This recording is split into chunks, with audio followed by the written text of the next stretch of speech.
पंडित जी, आप सचमुच तानसेन हैं। आज से मुगल दरबार में आपको मियां तानसेन कहकर पुकारा जाएगा। तो मियां तानसेन, मुझे बताओ कि तुमसे अच्छा कौन गाता है? मेरे गुरु हरिदास। यदि तुम श्रेष्ठ हो तो वे क्या होंगे? शुद्ध। मैं उनको दरबार में बुलाना चाहूंगा। गुस्ताखी माफ बादशाह, वे सिर्फ राधा कृष्ण के दरबार में गाते हैं। तो मैं उनके दरबार में चलता हूं। गुस्ताखी माफ हुजूर, वे केवल कृष्ण के लिए गाते हैं, वो भी राधा के कहने पर। तो क्या मैं उन्हें नहीं सुन सकता? उन्हें सुनने के लिए आपको अपनी बादशाहत को भूलना होगा। बिरबल, कोई हरिदास, कोई सूरदास, कोई तुलसीदास मेरे दरबार में क्यों नहीं आता? गुस्ताखी माफ हुजूर, पर किसी हरिदास, सूरदास या तुलसीदास को ना आपसे भय है, ना आपसे या किसी भी व्यक्ति से किसी सुख की अभिलाषा। ना उन्हें यश और कीर्ति चाहिए, ना नाम, ना कोई वस्तु या अधिकार की कामना।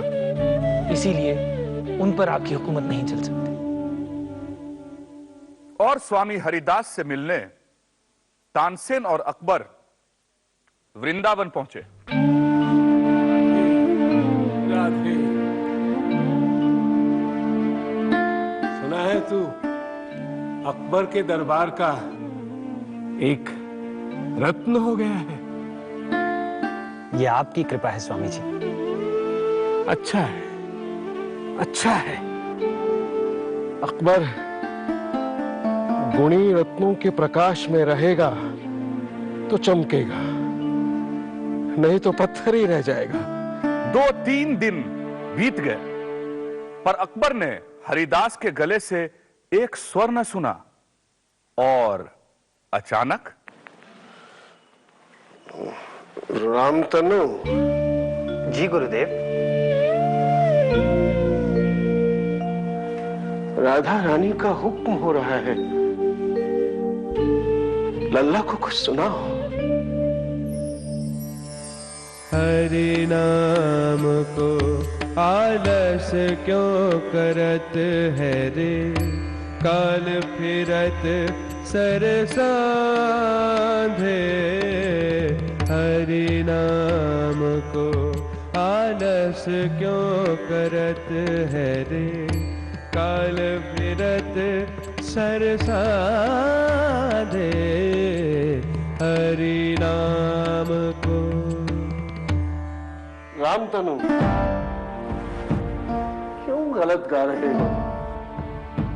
राधा रानी कहेगी हमने तुम्हें ठीक से सिखाया नहीं।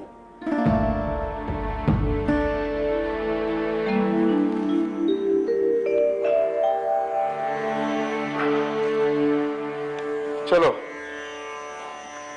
मेरे साथ सुर में सुर मिलाओ।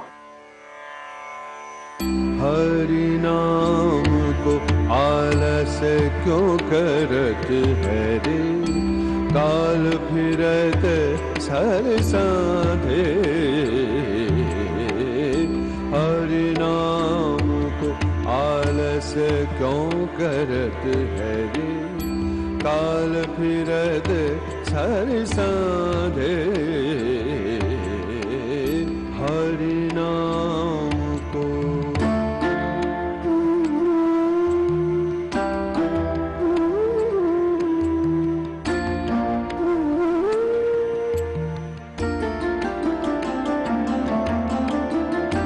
कहीं हरिदास कछु न चलत जब, कहीं हरिदास कछु न चलत जब, आवत हंत की आंधे। हरि नाम को आलस क्यों करत है रे, काल फिरत सर सांधे। हरि नाम को, हरि नाम को, हरि नाम को।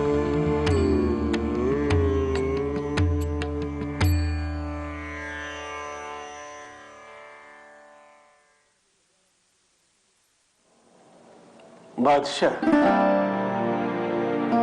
इस फकीर का गाना पसंद आया? तुम्हारे आंसू तुम्हारे संगीत प्रेम की गहराई बयान करते हैं। और मेरा राम तनु तानसेन इतना कच्चा नहीं हो सकता कि सुर साधने में कच्चा खा जाए। इतना तो मैं भी समझता हूं, मुझसे गंवाने के लिए उसने ये गलती की। और तुम्हें सेवकों की तरह झुकने की आदत भी नहीं है बादशाह। आओ बादशाह, यहां बैठो। जिज्ञासा और विनम्रता का मैं कायल हुआ।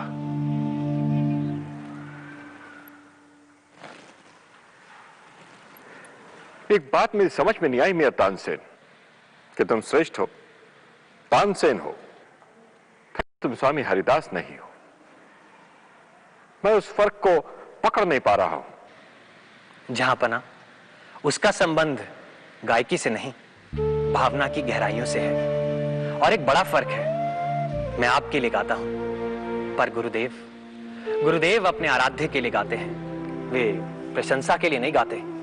वे सुनने वालों की, भीड़ की, समाज की चिंता नहीं करते। वे सब कुछ राधा रानी और कृष्ण के लिए गाते हैं। उन्हें ना मूल्यांकन का भय है, ना अपयश का और ना ही असफलता का। वे भाव से निर्भय होकर गाते हैं। तुम्हें किसका भय है तानसेन? जो पाया है उसे खोने का, जहां हूं वहां से गिरने का। पर स्वामी हरिदास इन सभी वासनाओं से मुक्त हैं। वे हर कार्य ईश्वर का ही कार्य समझकर करते हैं। जहांपना मेरे गुरुदेव वो अवस्था पा चुके हैं जहां व्यक्ति और उसका कार्य एक हो जाते हैं। इसलिए मेरे गुरु मुझसे श्रेष्ठ हैं। रसिकों, इसीलिए जो कर्म सर्वोच्च को समर्पित हो और जो बिना अहंकार और निस्वार्थ भाव से किया जाता है, वह कर्मयोग कहलाता है। वैसा कर्मयोग जो ईश्वर को समर्पित किया जाता है, उसे ईश्वरार्पण बुद्धि कहते हैं। कर्तव्य करते समय ईश्वरार्पण बुद्धि और फल प्राप्त करते समय प्रसाद बुद्धि को ही कर्मयोग कहते हैं। प्रसाद बुद्धि यानी जीवन में जो कुछ भी प्राप्त होता है उसे ईश्वर का प्रसाद मानकर सहर्ष स्वीकार करना, ताकि सफलता, असफलता, मान अपमान आदि सभी परिस्थितियों में समता बनी रहे। समत्वम योग उच्यते। कहने की आवश्यकता नहीं कि कर्मयोगी जिस भी कार्य को करने का निश्चय करता है उसमें सफलता और उत्कृष्टता को प्राप्त करता है। योगः कर्मसु कौशलम, यानी कर्म में कुशलता ही योग है। तो ऐसी महानता है कर्मयोग। कर्मण्येवाधिकारस्ते मा फलेषु कदाचन मा कर्मे संगोस्त्वकर्मणि। कर्म पर ही तुम्हारा अधिकार है, फल पर नहीं। तुम्हारे कार्य का उद्देश्य फल नहीं होना चाहिए और ना ही निष्क्रियता में तुम्हारी आसक्ति